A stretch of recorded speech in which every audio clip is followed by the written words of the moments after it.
नमस्कार, समय साक्ष्य देख रहे हैं आप। मैं हूं अमन राजपूत। इस वक्त मैं मौजूद हूं उत्तरकाशी युवा कांग्रेस के जिला अध्यक्ष मनीष राणा जी के साथ, जो मातली क्षेत्र से जिला पंचायत सदस्य भी हैं।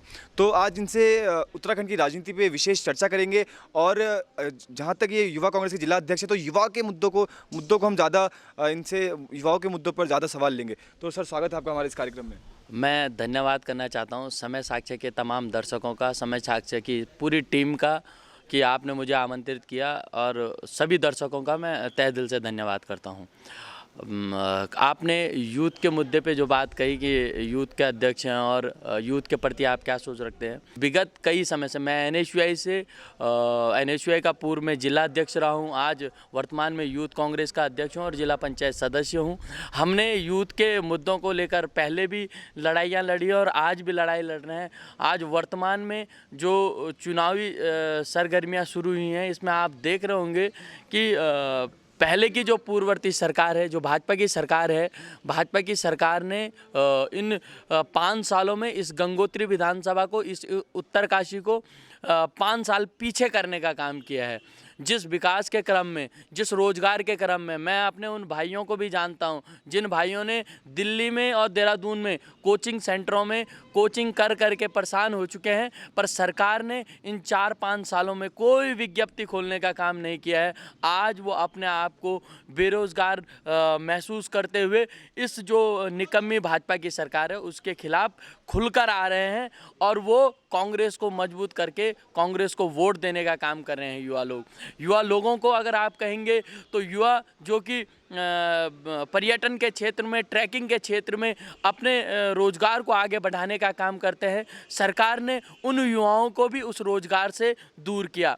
उन युवाओं की भी मैं बात करना चाहूँगा जो कोविड के दौर में महाराष्ट्र से, दिल्ली से और विभिन्न राज्यों से पैदल चलकर इस उत्तराखंड तक पहुँचे, अपने ग्राम सभाओं तक पहुँचे। मैंने उन युवा साथियों को भी देखा है, मैंने उनका साथ और सहयोग भी किया। मेरी कांग्रेस पार्टी के हमारे पूर्व विधायक विजयपाल सजवाण जी ने रात 2-2 बजे तक जो पैदल चल रहे लोग हैं उनसे बात करते थे, उनके लिए गाड़ियों की व्यवस्थाएं कराते थे। तो ऐसी जो निकम्मी सरकार है, उस सरकार ने उन जो उस समय प्रवासी कहलाए गए, जबकि वो हमारे घरवासी लोग थे, उन लोगों को सरकार ने प्रवासी कहा और उन्होंने किसी भी प्रकार का कोई रोजगार देने का काम नहीं किया। तो वो तमाम युवा आज जानते हैं कि हमने सरकार के खिलाफ बढ़ चढ़कर प्रतिभाग करना है और कांग्रेस की सरकार को लाना है। और युवाओं के मामले, अगर रोजगार के मामले में आपसे बात करूं तो जो कांग्रेस की सरकार थी, कांग्रेस की सरकार में समूह आग के माध्यम से 33,000 पदों को सृजित करके हरीश रावत सरकार में कईयों को नौकरियां मिली। पर वर्तमान सरकार में लोग आज बेचारे 5-5 साल से लगातार कोचिंग, दोबारा कोचिंग, तिबारा कोचिंग, चौबारा कोचिंग, कई बार कोचिंग कर चुके हैं, पर कोई भी पोस्टें नहीं खुल रही हैं। ये सरकार पूर्ण रूप से फेल है और युवाओं के परिप्रेक्ष्य में ये सरकार पूर्ण रूप से फेल रहेगी। युवा कांग्रेस के जिला अध्यक्ष हैं आप, और जिले की बात करेंगे, लेकिन सबसे पहले आप गंगोत्री विधानसभा से आते हैं। तो गंगोत्री विधानसभा की बात करें तो युवाओं के यहाँ पे मुद्दे क्या क्या हैं गंगोत्री विधानसभा में? गंगोत्री विधानसभा में 2-3 बहुत विशेष मुद्दे हैं, जिन मुद्दों को लेके हमारी सरकार पहले बहुत अच्छा काम कर रही थी और जब से भाजपा की सरकार बनी है वो सारे मुद्दों को रोक दिया गया। मैं पहले बताना चाहूँगा, लोहारी नागपाल योजना है, जो उस योजना में कई लोग रोजगार कर रहे थे और यहाँ पर नितिन गडकरी जी आए और उन्होंने खुले मंच से ये भाषण दिया था कि मैं काशी विश्वनाथ की कसम खाता हूँ कि अगर हमारी सरकार बनती है तो हम इस योजना को शुरू करने का काम करेंगे। पर सरकार ने उस योजना को शुरू करने का काम नहीं किया। दयारा हमारे पास एक ट्रैकिंग रूट है, बहुत अच्छा पर्यटक स्थल है। गिडारा एक हमारे पास बहुत अच्छा पर्यटक स्थल है, पर इन पर्यटक स्थलों को इस सरकार ने कहा तो सही कि हम इनको अच्छा पर्यटक स्थल बनाएंगे, पर आप यकीन मानिएगा इस गंगोत्री विधानसभा में इस दयारा पर्यटक स्थल हो चाहे गिडारा पर्यटक स्थल हो, दोनों को ख़त्म करने का काम किया है, ना कि बढ़ाने का तो कहीं सवाल ही पैदा नहीं होता है। किसी एक व्यक्ति को अगर उधर रोज़गार मिलने का काम हुआ हो, उस क्षेत्र में रोज़गार मिलने का काम हुआ हो, तो मुझे तो नहीं लगता नगण्य लोग होंगे जिनको रोज़गार मिलने का काम हो। आप गंगोत्री विधानसभा में माननीय पूर्व विधायक विजयपाल सजवाण जी ने बॉन इंजीनियरिंग कॉलेज, पूरे उत्तरकाशी में एकमात्र इंजीनियरिंग कॉलेज है जो बॉन इंजीनियरिंग कॉलेज विजयपाल सजवाण जी की देन है। और उस कॉलेज में जो बच्चे हैं उन्होंने पढ़ने आना था, पर इस सरकार ने वो कॉलेज भी बंद कर दिया। उस कॉलेज में आज गाय भैंस बनने का काम कर रही हैं और सरकार यहाँ तक कि बीच में बच्चों की जेल उस स्थान को बना रही थी। जो कांग्रेस ने जिसको हायर एजुकेशन के लिए दिया, उसे सरकार बच्चों की जेल बनाने जा रही थी। तो सरकार, जो भाजपा की सरकार है, वो क्षेत्रवासियों के साथ सिर्फ और सिर्फ दुराचार का व्यवहार कर रही है, उनको रोजगार नहीं देने का काम कर रही है, जिसके आज लोग वर्तमान में सब भड़के हुए हैं। और विजयपाल सजवाण जी बहुत ज़्यादा मतों से जीत रहे हैं। मैं तो जो अभी जितने भी प्रत्याशी उनसे भी बोलना चाहूँगा कि आप 12-12 प्रत्याशी टिकट की दौड़ में घूम रहे थे, तो आप भी सरकार में थे। आप मुझे बताएं कि आपने इंजीनियरिंग कॉलेज के मुद्दे को लेके हो, चाहे ये परियोजना को लेके हो, आपने कितनी बार आंदोलन अपनी सरकार के खिलाफ किया, आपने कितनी बार युवाओं की आवाज़ को उठाया। मैं जानता हूं कि आज वर्तमान में सरकार ये मोबाइल फ़ोन बांटने का काम करी। उस सरकार से मैं ये पूछना चाहता हूं, आप ऑनलाइन शिक्षा की बात कर रहे हो, मेरा क्षेत्र ऊपरी कोट भराड़ गाँव आज भी नेटवर्क से वंचित है, आज भी वहाँ नेटवर्क नहीं है, कैसे ऑनलाइन क्लास कोई पढ़ेगा। आज कई क्षेत्र इस गंगोत्री विधानसभा में ऐसे हैं, पूरे जिले में ऐसे हैं जहाँ आज भी नेटवर्क नहीं है और सरकार देहरादून में बैठकर ऑनलाइन शिक्षा की बात करती है। तो मैं तो नहीं समझता हूँ कि ये सरकार दूरगामी परिणामों को देख रही है। ये सरकार सिर्फ बंद कमरे में बैठकर साइन मारने का काम करती है और बंद कमरे में बैठकर कुंठित सोच का काम करती है। सिर्फ ये सरकार इसी प्रकार के काम करती है। आपने कहा कि भाजपा ने इंजीनियरिंग कॉलेज को बंद करवाया, तो बंद करवाने का कारण क्या दिया भाजपा ने? देखिए, वहाँ पर जो इंजीनियरिंग कॉलेज था, उस इंजीनियरिंग कॉलेज में 70% काम हो चुका है, जो कि कांग्रेस की सरकार में वहाँ पर जो 20-22 करोड़ रुपए थे, उसमें से 17 से 18 करोड़ रुपए का काम हो चुका है। और लगभग वहाँ अब क्लासेस शुरू होनी थी और इस 5 साल में वो चीज़ बैक हो चुकी है। क्योंकि 5 साल में अगर वहाँ बच्चे पढ़ते तो वहाँ के स्थानीय लोगों को छोटा मोटा रोज़गार मिलता।